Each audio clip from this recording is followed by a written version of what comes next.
ఏంటో ఈ వర్షం ఇంకెన్ని రోజులు ఉందో ఏమో.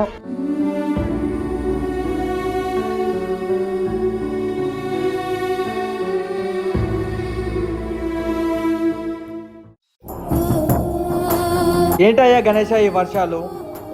ఈ టైం కలంటే నీ మండపంలో ఎలా ఉండేది? పూజలు పునస్కారాలతో డీజే సాంగులతో మారు మోగిపోయేది. ప్రతి సంవత్సరం నీ ఊరేగింపు అంగరంగ వైభవంగా చేసేవాళ్ళం. కానీ ఈసారి వర్షాల కారణంగా నీకేం లేవు. కొంచెమైనా వర్షం తగ్గించయ్యా, బయట జనాలు అల్లాడిపోతున్నారు. నాయనా రఘువరన్,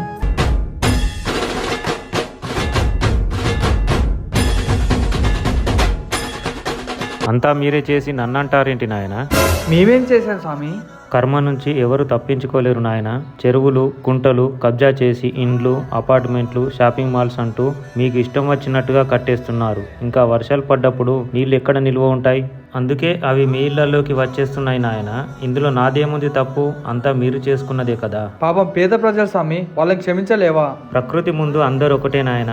ప్రకృతికి ఉన్నోడు లేనోడు అంటూ భేదాలు ఉండవు. ఈ కులము ఆ కులము అని పట్టింపులుండవు. ప్రకృతికి హాని చేయాలని ఎవరు చూసినా ప్రకృతి వాళ్లకు హాని చేస్తుంది నాయన. మనిషికి ఆశ ఉండాలి కానీ అత్యాశ ఉండకూడదు. అత్యాశ పడితే ఆఖరికి కర్మఫలం అనుభవించాల్సిందే.